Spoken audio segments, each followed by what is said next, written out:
శరణార్థులు ఇయాల సుత కొత్త కొత్త ముచ్చట్లు పట్టుకొని సిట్టమ్మ వచ్చేసింది. ఇంకా ఆలస్యం దేనికి, ముచ్చట్లు షురూ చేద్దాం. ముందుగా హెడ్లైన్స్. కుదిరిందంట కొత్త పొత్తు, ఈసారి ఓడిస్తారంట చిత్తు చిత్తు. కాంగ్రెస్ మర్చిపోదంట గతాన్ని, ఉచితంగానే చేయాలంట ఎల్ఆర్ఎస్ ని. మౌత్ ఫ్రెషర్ తెచ్చినదంట, దెబ్బకి చేరినట దవాఖానాల. Kodali Nani fire, TDP party పని క్లోజ్.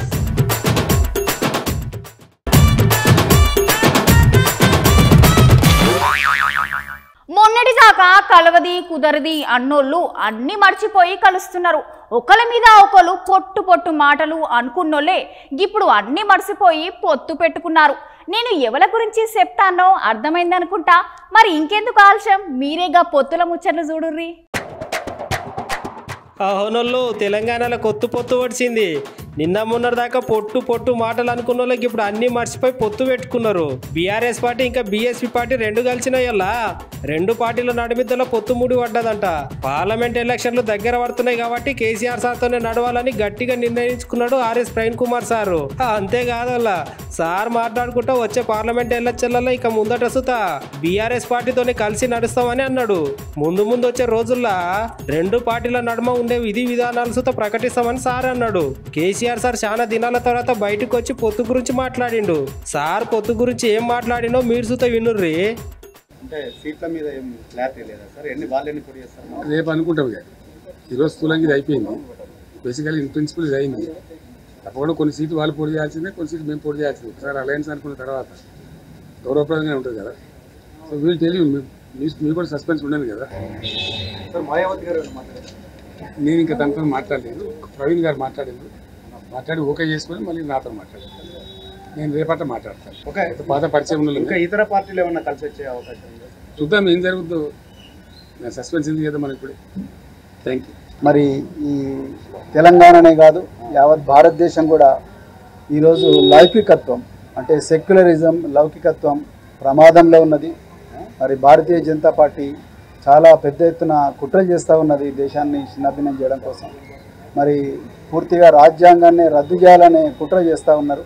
సో ఈ తెలంగాణలో ఈ రాజ్యాంగానికి ప్రమాదం ఏదైతుందో, లౌకికత్వానికి ఏదైతే ప్రమాదం ఉందో ఈ బీజేపీ నుంచి, తర్వాత మరి ఈ మధ్యనే కాంగ్రెస్ కూడా మరి బీజేపీ లాగానే మారుతూ ఉన్నది. ఈ రెండు పార్టీల నుంచి ముప్పు నుండి మరి తెలంగాణను కాపాడడం కోసం మరి మేము అంటే బహుజన్ సమాజ్ పార్టీ మరి భారతీయ రాష్ట్ర సమితితో కలిపి మరి పార్లమెంట్ ఎలక్షన్లలో కలిసి పనిచేయాలని ఇప్పుడే మరి పెద్దలు గౌరవనీయులు కేసీఆర్ గారి దగ్గర మరి మాట్లాడడం జరిగింది. ఇయాల బీఆర్ఎస్ పార్టీ లీడర్లు రాష్ట్రం మొత్తంలో ధర్నాలు చేసిండ్రుల్లా. గతంలో ఎల్ఆర్ఎస్ మీద మీరు మాట్లాడినవన్నీ ఉత్తమాటలేనా అని కాంగ్రెస్ సర్కార్ని మస్తుగా అరుచుకున్నారు. రేవంత్ సర్కారు ఎన్ని రోజులు ఉండదు అని తెలంగాణ మొత్తం నిరసనలు తెలిపిండ్రు.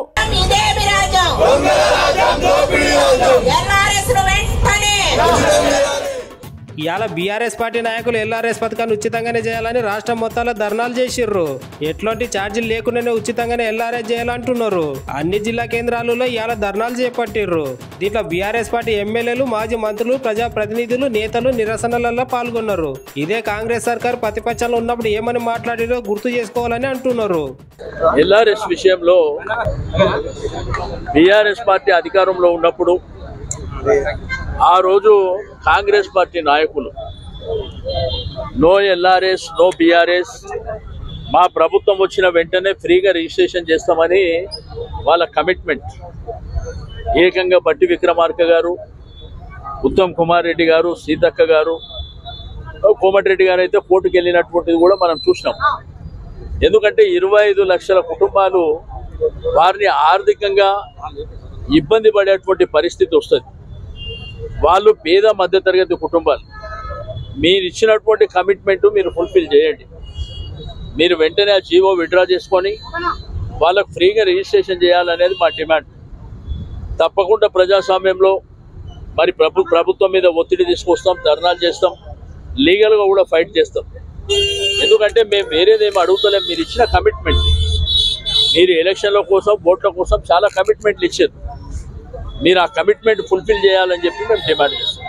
ఎన్నికల సమయంలో ఏదైతే ఈ రోజు మంత్రిగా ఉన్న ఉత్తమ్ కుమార్ రెడ్డి గారు కానివ్వండి, లేదా ఉప ముఖ్యమంత్రిగా ఉన్న పట్టి విక్రమార్క గారు కానివ్వండి, లేదా పబ్లిక్ ఇంట్రెస్ట్ లిటిగేషన్ వేసిన మంత్రివర్యులు కోమటిరెడ్డి గారు కానివ్వండి, మీరు ఈ రోజు ఉచితంగా రిజిస్ట్రేషన్ చేయాలి అనే పథకం తేవాలి. కొత్త ప్రభుత్వం వచ్చేది పేద ప్రజల మనసులు గెలవడానికి రావాలి తప్ప వాళ్ళ డబ్బులు దోచుకోవడానికి రాకూడదు. మీరు వేసే ఈ పథకం ఏదైతే 20,000 కోట్ల వరకు మనం వసూలు చేద్దామనే ఏదైతే మీ ఉద్దేశం ఉందో ఇది చాలా తప్పు. కాంగ్రెస్ పార్టీ వాళ్ళు రకరకాల మాటలు మాట్లాడారు. ఈరోజు మంత్రిగా ఉన్న కోమటిరెడ్డి వెంకటరెడ్డి గారు కోట్ల బిల్ వేశారు. ఈరోజు మంత్రిగా ఉన్న గౌరవ ఉత్తమ్ కుమార్ రెడ్డి గారు వారు మాట్లాడుతూ ఎల్ఆర్ఎస్ గురించి కేసీఆర్ గారు ఏదో అన్యాయం చేస్తున్నారు, దోసుకుంటున్నారు అనే లెవెల్లో మాట్లాడున్నారు. ప్రజల రక్తాన్ని పీలుస్తూ ఉన్నారు. చేసిన అప్పులు తీర్చడానికి ప్రజల రక్తాన్ని పీల్చి ఈరోజు అప్పులు కట్టుకుంటున్నారు ఎల్ఆర్ఎస్ వల్ల. మేము అధికారంలో కాంగ్రెస్ పార్టీ అధికారంలోకి వస్తే ఫ్రీగా రెగ్యులరైజేషన్ చేస్తామని ఆ రోజు ఉత్తమ్ కుమార్ రెడ్డి గారు మాట్లాడినారు. అదేవిధంగా గౌరవ మంత్రి వాళ్ళు సీతక్క గారు మాట్లాడుతూ వారు కూడా కేసీఆర్ గారు దాచుకోవడానికి ఎల్ఆర్ఎస్ తీసుకొచ్చున్నారు. ఎట్టి పరిస్థితులలో ఎల్ఆర్ఎస్ కట్టడానికి వీల్లేదు, మీరు కట్టకండి, కేసీఆర్ గారు దోసుకుంటున్నాడని మాట్లాడారు. మరి గౌరవ మంత్రి గారు సీతక్క గారిని సూటిగా అడుగుతా ఉన్నాం, ఈరోజు మీ ముఖ్యమంత్రి గారు దాచుకుంటున్నాడా? అందుకే ఎల్ఆర్ఎస్ని ఈరోజు మార్చ్ ఎండింగ్ వరకు డెడ్ లైన్ పెట్టి డబ్బులు కట్టమని ప్రెజర్ చేస్తున్నారా? మీరు ఇచ్చిన హామీ ప్రకారం ఖచ్చితంగా ఉచితంగానే చేయాలని డిమాండ్ చేస్తా ఉన్నాం. ఆదివారం వస్తే ఇంట్లో పొయ్యి ముట్టించుడు తగ్గుతున్నది నిమ్మలంగా. పొద్దుగాల ఓ పూట గట్ల గింతంత తిని మాపటికి గట్ల చిన్నగా పోరగాలని తీసుకొని హోటల్కి పోయి బిర్రుగా తిని బిల్లు కట్టి ఇంత సోంపు బుక్కి వస్తారు. ఈ రోజుల్లో చాలా మంది ఇగో అచ్చు గట్లనే వద్దామని పోయినరు ఓ ఫ్యామిలీ. తర్వాత ఏమైందో నేను చెప్పడెందుకు, ఓ పాలి మీరే చూడుర్రి. ముక్కిపోయిన మటన్ ముక్కలు, చెడిపోయిన చికెన్ ముక్కలు, కూలిపోయిన కోడిగుడ్లు, దేవేసిన నూనెలు హోటల్ అంటే ఎక్కువ గివే కనిపిస్తాయి. బయట నుంచి తినడానికి వచ్చిన వాళ్ళని హోటల్ వంట రూమ్లకు సచ్చిన రానియరు. అందుకే ఇది తెలియక మనలో చాలా మంది ఆదివారం ఆడోళ్ళకి సెలవు దినం ఇంట్లో ఏం తింటాం, అట్లా ఇలా బయటకు పోయి తినొద్దామన్న తీరులో బయటకు పోయి తినడానికి చూస్తుంటారు ఎక్కువ. గట్లనే హోటల్కి పోయి హాయిగా తిందామని పోయిర్రట. ఇగో ఈ ఫ్యామిలీ సుత అనుకున్నట్టే హర్యానాలో ఉన్న హోటల్కి పోయి మంచిగా బిర్రుగా తిన్నారట. బిల్లు సుత కట్టి బయటకు వచ్చేటప్పుడు గై దగ్గర సోంపు ఒక్కలు నోట్లు వేసుకొని మౌత్ వాష్ చేసుకుందామని మౌత్ ఫ్రెష్ నోట్లో వేసుకొని పొకిలు ఇచ్చిర్రట. అంతే ఒక్కల తర్వాత ఒక్కలకి నోట్ల నుంచి రక్తం పడ్డదంట. అగో చూడుర్రి ఎట్లా రక్తం పడుతున్నదో.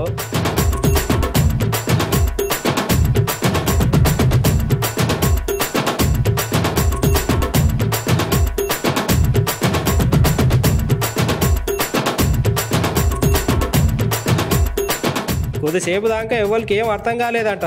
చిన్నగా ఒక్కొక్కల నాలుకలు సుత ఎర్రగా అయిపోయినాయట. తగ్గుతలేదని చేసేది ఏం లేక అందరు కలిసి దవాఖానలో చేరిండ్రట. అయితే దవాఖానలో డాక్టర్ చెప్పిన ముచ్చటికి వీళ్ళకి దెబ్బకు షాక్ అయ్యిర్రంట. వీళ్ళు వాడినగా మౌత్ ఫ్రెష్ లో ఎక్కువ రసాయనాలు ఉన్నాయని చెప్పిరట. చూసిల్లా ఏదో అని పోతే ఏమైందో.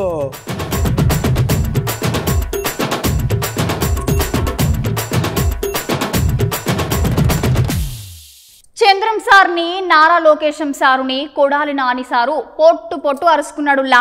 జూనియర్ ఎన్టీఆర్ సార్ని పార్టీల నుంచే లేకుండా మొత్తమే బయటికి ఎల్లగొట్టాలని చూస్తున్నారంట. సారన్న మాటలు ఓసారి వినిపిస్తా వినుర్రి. ఈ క్యాప్ ఎల్లచ్చర్ల లోకేషన్ సార్ని, చంద్రం సార్ని ఓట్లలో గెలిపిస్తే జూనియర్ ఎన్టీఆర్ సార్ను పార్టీల నుంచే లేకుండా బయటకు వెళ్ళగొడతారని అంటుండు కొడాలి నాని సారు. అంతేకాకుండా లోకేషన్ సార్కి పుట్టినరోజుకి సావు దినానికి తేడా తెలియదని లోకేషన్ సార్ని ముఖ్యమంత్రి చేయాలని చంద్రం సార్ కుట్రలు అంటున్నారని అన్నాడు. అంతేకాకుండా జగన్ సార్ మీకోసం అధికారంలోకి వచ్చినప్పటి సంధి దగ్గర 120 సార్లు బటన్ నొక్కి మస్తు పైసలు అందరి ఖాతాలలో జమ చేసిండు. ఈ ఒక్కసారి సుత జగన్ సార్ని గెలిపించరని గుడివాడలో జరిగిన మీటింగ్ లో మందిని కోరిండు కొడాలి నాని సారు. ఎన్టీఆర్ని సర్వనాశనం చేయటమే కాదు, జూనియర్ ఎన్టీఆర్ 2009 ఎన్నికల్లో తిప్పుకున్నాడు. యాక్సిడెంట్ అయి ప్రాణం బాగుపట్టినటువంటి పరిస్థితిలోకి వచ్చాడు. ఈ తుప్పుగాడి కొడుకు పప్పుగాడు ఉన్నాడు లోకేష్. వాడికి తా అంటే తొందరగా అంటాడు. వాడికి పుట్టినరోజుకి చావుకి కూడా తేడా తెలవనటువంటి పనికిరానటువంటి వెధవాడు.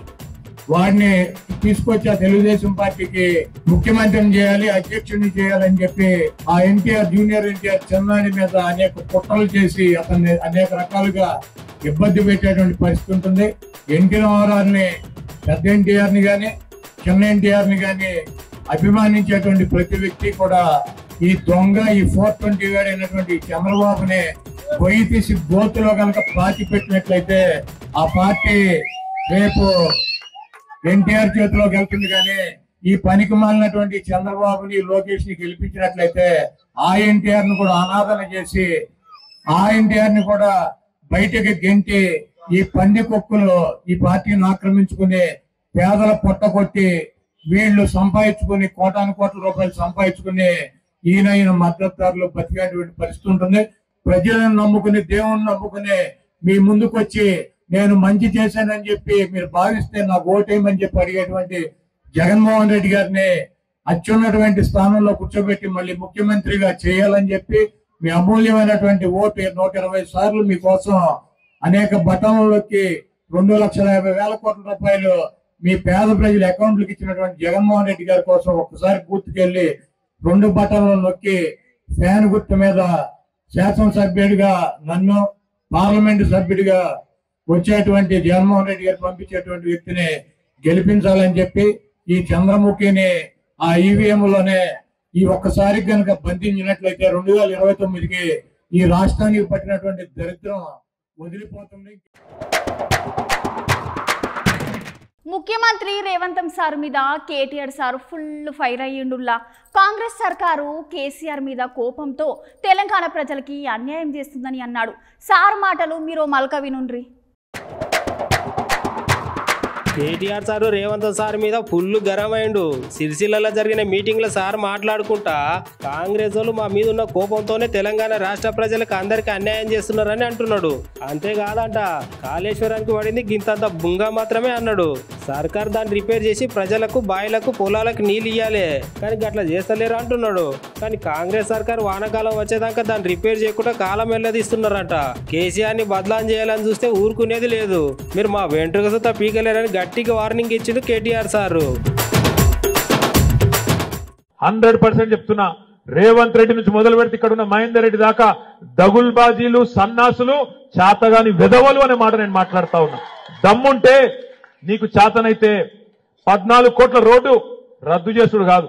నీకు దమ్ముంటే ప్రజల మనసు గెలుచుకోవాలనుకుంటే ముస్తాబాద్ నుంచి దుబ్బాకకు నేను 2 లేన్ల రోడ్డు డబల్ రోడ్డు నేను మంజూరు చేస్తే నీకు చాతనైతే దాన్ని 4 లేన్ల రోడ్డు చేయి. అట్లయితే ప్రజల మనసు గెలుచుకుంటావు తప్ప ఇచ్చిన దాన్ని రద్దు చేస్తారు ఎవడన్నా హౌలగాడు. ఇలా బతుకమ్మ చీరల ఆర్డర్లు రద్దు చేస్తాడు. నా మీద కోపంతోని సిరిసిల్ల నేతన్నల కొంప ఉచ్చుకునే ప్రయత్నం చేస్తాను. కేసీఆర్ మీద కోపంతోని కాళేశ్వరం ప్రాజెక్టే దండుగా అని చూపెట్టాలన్న ఉద్దేశంతో చిల్లర రాజకీయం కోసం అక్కడ ఒక బుంగివడ్డ పొక్కవడ్డ కత్వగట్టి ఒక చిన్న కత్వగట్టి దాన్ని మంచిగా చేయొచ్చు కానీ చేయొద్దు. వర్షకాలం దాకా నానబెట్టాలి, అది కొట్టుకపోయేటట్టు చేయాలి, రైతులకు నీళ్ళు ఇయ్యద్దు, కేసీఆర్ ను బద్నాం చేయాలనే ఒక దివాలాకోరు దగుల్బాజీ రాజకీయం ఈ దిక్కుమాలిన ప్రభుత్వం కాంగ్రెస్ ప్రభుత్వం చేస్తున్నది. దయచేసి నేను బాధతో అంటా ఉన్నా, ఈ మాట ఖచ్చితంగా అంటున్నా. దానికి నా మీద కేసు పెట్టుకొని మీరు నా ఇంటిగా కూడా వీకలేరనే మాట కూడా కాంగ్రెస్ వాళ్ళకి విజ్ఞప్తి చేస్తాను. మనం అప్పుడప్పుడు ఒక సామెత వింటూ ఉంటాం, గాశారం మంచిగా లేకపోతే అరటి పండు తిన్నా పన్ను విరుగుతుంది అని. అదే అదృష్టం మంచిగా ఉంటే సునామీ వచ్చిన సుత చాలా సులభంగా బయటపడొచ్చు అని. అర్థం కాలేదా? గీ ముచ్చట చూడుండ్రి, అన్ని మీకే అర్థమవుతాయి. చూస్తుంటేనే పానం జల్లుమంటున్నది కదా. అమ్మ చూస్తున్న కాలి మనకే గట్లా అనిపిస్తే ఒకసారి కారు లోపల ఉన్న మనుషుల పానం ఎట్లా ఉంటుందో కదా. ముచ్చటేదంటే ఇది ఉత్తరప్రదేశ్ లో లక్నోలో జరిగిందంట.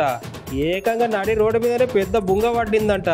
అప్పటిదాకా మంచిగానున్న రోడ్డు గట్ల ఒక్క కారు పోయిందో లేదో గంతే ఇక పెద్ద బొంద పడ్డదంట. అగో చూసిర్రా ఎంత పెద్ద బొంద పడ్డదో. కారు వెనక గిర్రలు గాయంతే ఇంకా బొందల్నే ఉన్నాయోళ్ళు. జరంతుంటే ఎంత పని అయ్యేదోళ్ళ. ఈ వీడియో చూస్తే మీకు ఏమనిపిస్తుంది? ఇక కార్లో ఉన్న పానాలకు వాళ్ళ జీవితాలకు ఒక్కటంటే ఒక్క సెకండే ఫరాక్ ఉన్నది అనిపిస్తుంది కదా. ఒక్క సెకండ్ కొంచెం ఇటానా లేకపోతే అటానా అయితే ఇక వాళ్ళ పానాలు గాయంత గాలి కలిసేటివే కదా. అప్పుడప్పుడు వెంట్రుక వాసిలో పెద్ద గండం తప్పింది దేవుడా అని మొక్కుకుంటారు కదా. గదే ఇది. భూమి మీద నూకలున్నాయి, ఇంకా అప్పుడప్పుడు అదృష్టం ఉంటే గట్లా అవుతుంటది.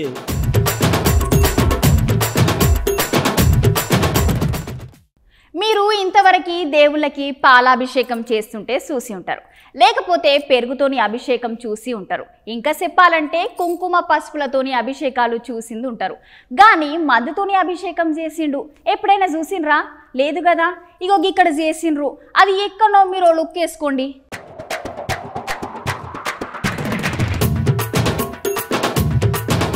వాళ్ళు అభిషేకం చేసేది పాలతోనో పెరుగుతోనో కాదోళ్ళు, మందుతోని. మందు బాటిల్తో జగనాల్ సార్ ఫోటోకి అభిషేకాలు చేస్తున్నారు. గట్లాని సార్ ఏదో గొప్ప పని చేసిండు అనుకోకుర్రి. ముచ్చటేందంటే తిరుపతి జిల్లా శ్రీకాకుళంలో జనసేన మహిళా నాయకురాలు ఇగో ఇట్లా బీరు బాటిళ్లతోని అభిషేకాలు చేసి నిరసన తెలిపిర్రట. జగనాల్ సార్ అధికారంలోకి రాగానే మద్యపాన నిషేధం అన్నాడు, కానీ ఇంత వరుసకు మద్యపాన నిషేధమే చేయలేదు.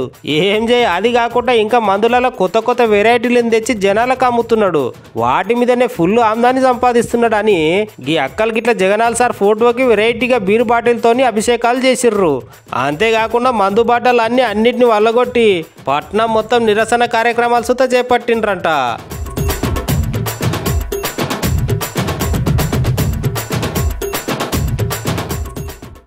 అమ్మయ్యల కూర బాలేదంటే ఎమ్మటే కొడుక్కి 2 కోడిగుడ్లు కొట్టి కూర వండుతుంది ఇంట్లో అమ్మ. అమ్మ ఆమ్లెట్, నాన్న బిర్యానీ. ఒక్క మాటలు చెప్పాలంటే ఏం కావాలన్న సుత ఇంట్లో అమ్మ నాయనలు రెడీ చేసి పెడతారు. ఇంట్లో గట్ల తినబుద్ధి అయినవన్నీ తినే చాలా మంది హాస్టల్లో ఎట్లాంటి తిండి తింటారో మీరే చూడండి. ఓ పాలి చూసిర్రా ఎంత మంది ఉన్నారో. ఏం చేస్తారు మరి ఆకలి లోపల కడుపు కాలుతుంది. మరి ఇది ఎక్కడో సర్కార్ రాష్ట్రాలు అనుకోకుర్రి, ఇది హైదరాబాద్ లో గండి మైసమ్మ ఇంజనీరింగ్ కాలేజీలా. అవును, ఈ కాలేజ్ సుత మన ప్రియతమ మాజీ మంత్రి గారైన చామకూర మల్లారెడ్డి సార్ది. ఇట్లా ఇంత ముందు సుత చాలా సార్లు అన్నంలో పురుగులు వచ్చినాయి, బాలేదు, కూరలు సుత మంచిగా ఉంటలేవు అని చాలా చెప్పిర్రట. ఆయన సుత మళ్ళా గట్లనే చేస్తున్నారట. నిన్న సుత అన్నం తినేటప్పుడు అన్నంలో పురుగులు, స్వీట్ల రాళ్ళు వచ్చినాయట. ఇట్లాంటి అన్నం మేము ఎట్లా తినాలని ఇగో ఈ తీరుగా అందరు అన్నం తినుడు బంద్ చేసి వచ్చి ధర్నా చేసిర్రు. ఇంకెన్ని రోజులు మేము ఇట్లాంటి పురుగులు అన్నం తినాలని కాలేజీ సార్లను క్యాంటీన్ లో సుతా వి వాంట్ జస్టిస్ అని అడిగిర్రంట. ఆయన ఎవరు సపోర్ట్ చేస్తలేరంట.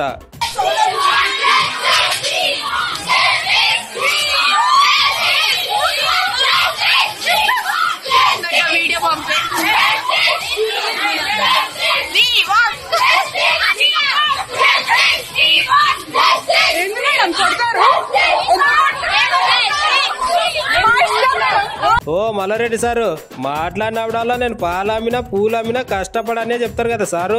మరి గంత కష్టపడ మీకు మీ హాస్టల్లో చదివే పిల్లగాళ్ళకి ఇట్లాంటి పురుగుల బువ్వ ఎట్లా పెట్టబుద్ధి అవుతుంది సారు? ఎన్నిసార్లు ఇట్లా అయినా ఈ ముచ్చట మీ దాకా రాలేదంటారా సారు?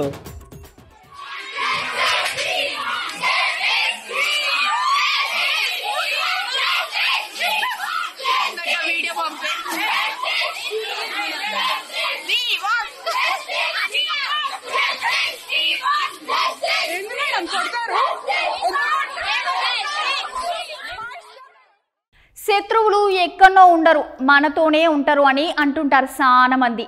రోజా మేడంకి గీ సామెత మస్తుగా సూట్ అవుతుంది అనిపిస్తుందిలా. గా సామెత రోజా మేడంకి ఎందుకు అంత బరాబర్ సరిపోతుంది అన్నానో తెలవాలంటే మీరు గిది చూడాల్సిందే.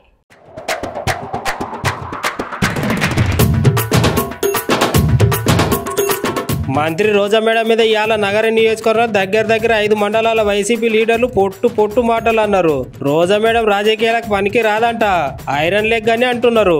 అంతేకాదోళ్ళ రోజా మేడం వాళ్ళ అన్నదమ్ములు సుత పార్టీ పేరు చెప్పుకొని కోట్ల రూపాయలు కూడా పెట్టుకున్నారట. అసలు ఆమె పెనిమిటికి పార్టీకి సంబంధం ఏంటి? అసలు ఆయన ఎవరు మాకు పదవులు ఇవ్వడానికి అని ఫుల్ గరం అయ్యిర్రు. జగన్మోహన్ రెడ్డి మా యొక్క నైతిక అంత విలువ చూసి ఆయన గుర్తించి మాకు ఇచ్చిన చైర్మన్ ఇచ్చారు, శ్రీశైలం చైర్మన్. ఈరోజు చెల్లుమని ఎక్కడి నుంచో కంచి నుంచి వచ్చేసి నీకు ఇచ్చాను నేను చేశాను అని అంటే ఇదంతా ప్రజలు చూస్తున్నారు. ఏంటైతే ఖచ్చితంగా టికెట్ ఇస్తే మాత్రం మేమంతా 5 మండలాల లీడర్లు అందరూ గట్టిగా పనిచేయాలని కాదు ఓడిస్తామని సభాముఖంగా చెప్పుకుంటున్నాం. ఆమెకి పేరే ఐరన్ లెగ్ని పెడితే మేము గోల్డెన్ లెగ్గా మార్చడం జరిగింది. పెద్ద ఆయన సమక్షంలో 10,000 మందితో మేము చేరడం జరిగింది. ఎందుకంటే చేరడం జరిగింది ఒకరిద్దరితో కాదు.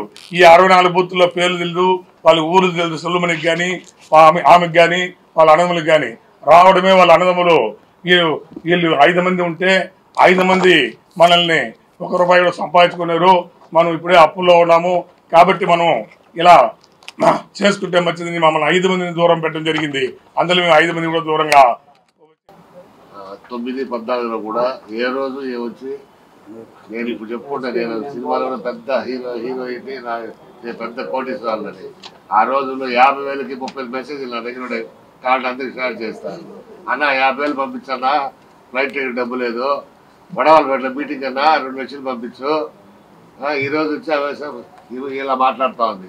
ఇట్లంతా మేము పార్టీ కోసం అని చెప్పి జగన్మోహన్ వైఎస్ఆర్ పార్టీ అంటే మాకు తల్లితో సమానం, నాయకుడు పార్టీ నాయకుడు అంటే తండ్రితో సమానంగా మేము ఈరోజు పార్టీ కోసం కష్టపడి నా వ్యాపారాలు వదులుకొని కోట్లు ఖర్చు పెట్టి 2 సార్లు గెలిపించుకుంటే మాకు ఇచ్చే గౌరవం ఇది. ఈమెకు మళ్ళా సీట్ ఇస్తే హైకమాండ్ వాళ్ళు ఇస్తే ఇచ్చుకోండి, మేమైతే పనిచేయము, ఖచ్చితంగా ఓడిస్తామని చెప్తున్నాం. మాకంటే పార్టీ కావాలా, పార్టీ ముఖ్యం మాకు, కాబట్టి మీరు దయచేసి సీట్ ఇవ్వద్దని చెప్తాను. నేను 14లో నుంచి 19 వరకు ఉన్నప్పుడు నన్ను ఎంపీపీగా ఉండమన్నారు, మళ్ళీ రెండోసారి మళ్ళీ ఓలే జడ్పీటీసీకి మార్చినారు. నేను వద్దని చెప్పి నేను ఇంటికాడు ఉంటే మా మండలం నుంచి 15 మంది వ్యక్తులను పంపించి మా పార్టీ లీడర్ని నన్ను ఇంటికి తొడుకు మధ్యస్థం చేశారు. నేను లేచి గేట్ దాకా వస్తే ఇదే సెలవుమని చేయి పట్టుకొని లాక్కొని వచ్చి ఏం అలిగిపోతావా అని చెప్పి నన్ను బుజ్జగించి టికెట్ ఇచ్చాడా లేదా అని ఆయన్నే మీరు అడగండి. ఈ విషయంలో ఏదైనా తేడా ఉంటే మీరు ఏం చెప్తే ఆయన ఏం చెప్తే దాన్ని నేను బాధ్యత.